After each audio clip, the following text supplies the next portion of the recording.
Modern history has been shaped by conquest. The conquest of the world by Europeans. ¿Cómo te atreves, indio perro? The conquistadors led the way. A few hundred men who came to the New World and decimated the native population. The secret of their success? Guns, germs, and steel. Ever since, people of European origin have dominated the globe with the same combination of military power, lethal microbes, and advanced technology. But how did they develop these advantages in the first place?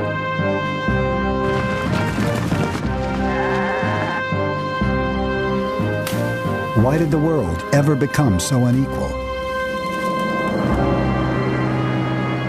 These are questions that Professor Jared Diamond has spent more than 30 years trying to answer. One of the most original thinkers of our age, Diamond has traveled the world looking for clues.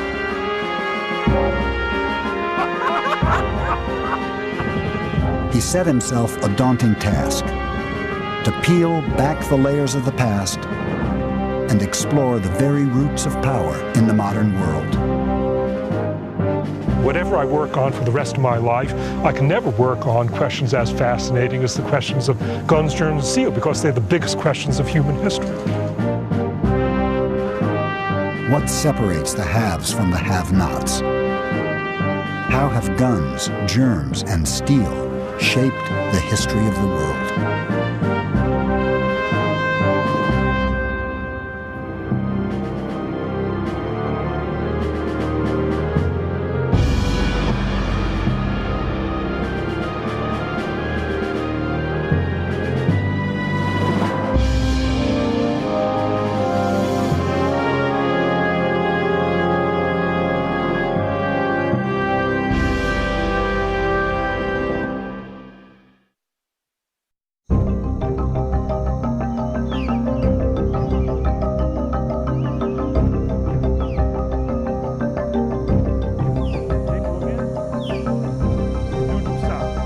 Jared Diamond's quest to uncover the roots of inequality began in the rainforests of Papua New Guinea.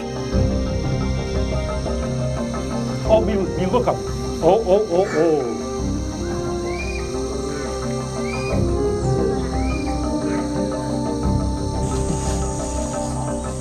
Diamond is a professor at UCLA in Los Angeles. He's a biologist by training, a specialist in human physiology. But his real passion has always been the study of birds. I love watching birds in this place. I began watching birds when I was 7 years old in the United States. Then it was just a matter of identifying them. I came here when I was 26 years old to New Guinea, and it was love at first sight. Look. Diamond has been making regular trips to New Guinea ever since. Why squirty? And is now a leading expert on the bird life of the island. Morning, One Talk. But in the course of his field work, he's become just as curious about the people of New Guinea. You go find a fish. Plenty fish you got? That's old number 2 bush power cry going.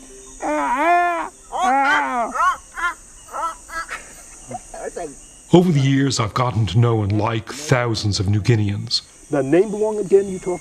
Name Yanai. I've learned several of their languages, and much of what I know about birds I picked up from them. Because of hard work. There have been people living in New Guinea for at least 40,000 years. Much longer than on the continents of North and South America. Look 'em. Look 'em, 1, 2, 3, 4, 5, 6, Pella. They're among the most culturally diverse and adaptable people in the world. So why are they so much poorer than modern Americans?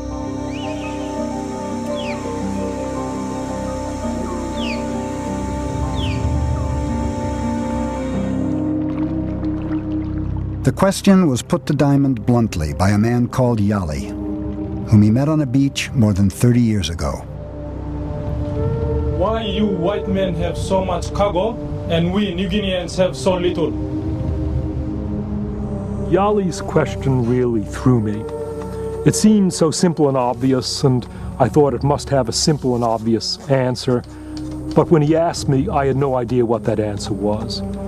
Why you white men have so much cargo and we New Guineans have so little?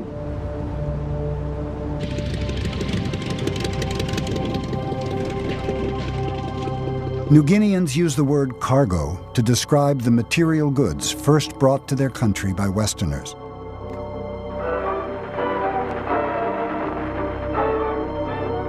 Cargo was regarded by many as evidence of the white man's power.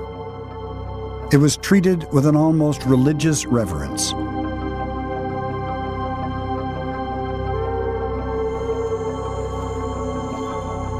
For their part, Western colonials typically believed that power was determined by race. They saw themselves as genetically superior to the native population. To them, it was only natural that they should have so much cargo and New Guineans so little.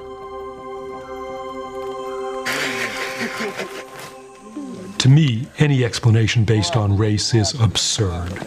I know too many really smart New Guineans to believe there's anything genetically inferior about them.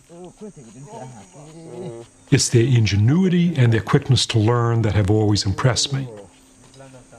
Now, Rope, you pass them. They can go empty-handed into some of the most difficult environments on Earth, knock up a shelter in a few hours and survive. Me try and dispel a step. Just tell Rope be strong and up and up and up and up. I wouldn't know where to start. In this environment, I'd be helpless without them.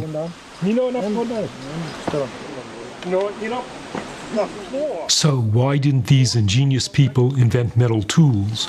Or build great cities? Or develop any of the other trappings of modern civilization?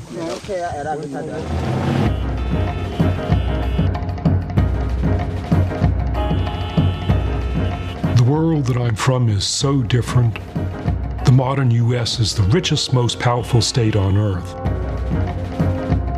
It's crammed with more cargo than most New Guineans could ever imagine. But why? That's what Yali wanted to know. How did our worlds ever become so different?